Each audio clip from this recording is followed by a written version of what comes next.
Hi friends, this is Mangalaprathaban, and talking from India. Today I'm just going to talk to you about learning gap and its impact on the learning process of our school children.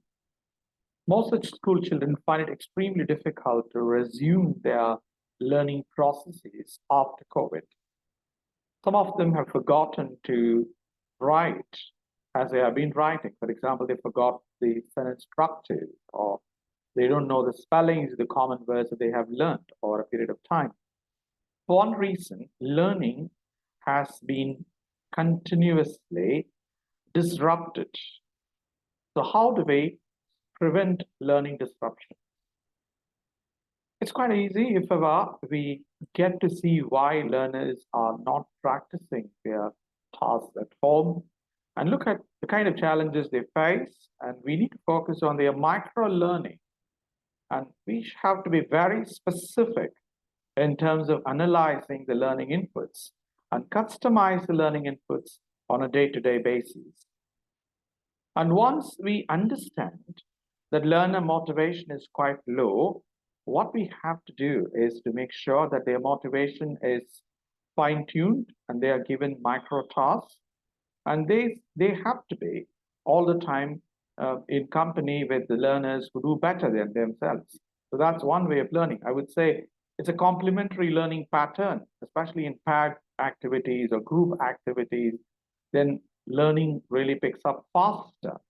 And you can motivate the learner to overcome the learning difficulties by talking to the learner's emotion, learner himself or herself. Like you say, there are several occasions when learners have emotional blockages, right? Sometimes they have some sort of a learning, system which does not help them. So there is a self-doubt that the learner faces all the time. So how do we really reach out to such learners?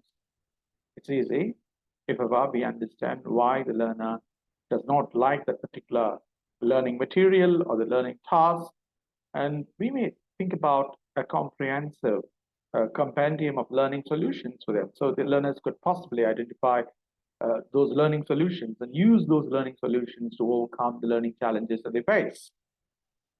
And teachers are always called learning counselors.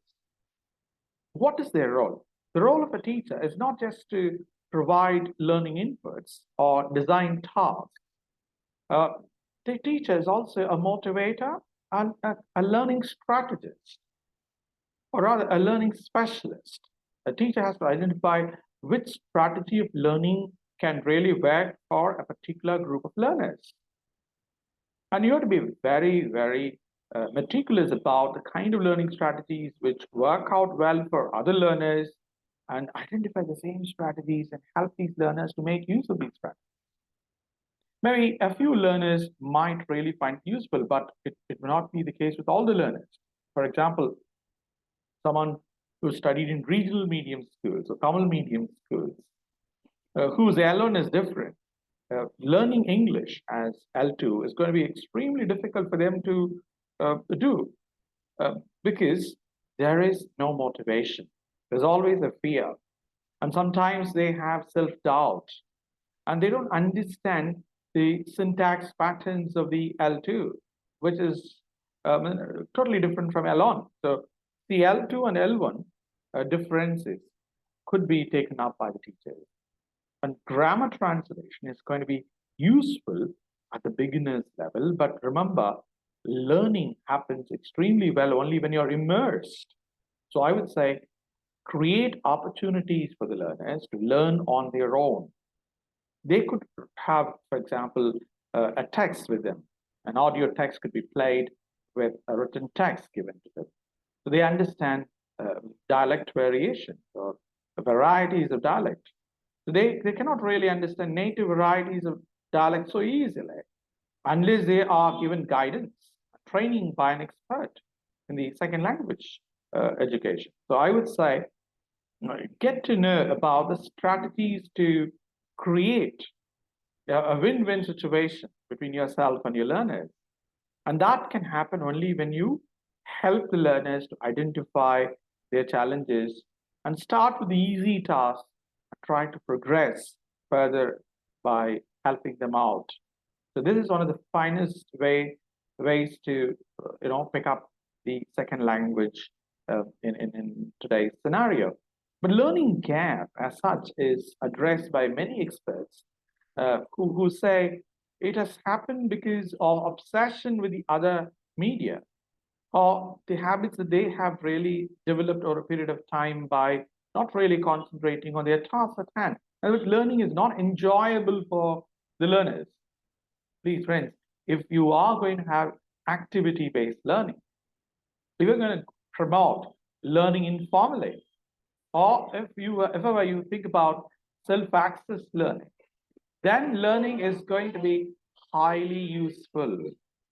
So I would suggest you to think in terms of identifying learner inputs which might possibly inspire learners to expand their horizons of understanding, and they could make use of all that they have learned. That's why you say tactile learners try to really experiment with what they learn. And you need to provide that scope and opportunity for them to experiment with whatever they've learned. Only then learning becomes an easy process. I hope this particular video is quite useful to you. In case you would like to discuss these ideas further, you're free to contact me. You're always welcome to subscribe this channel and share these ideas. If you have any other ideas, please feel free to talk to me or write to me. Wish you all success. Have a great day. Bye-bye. See you.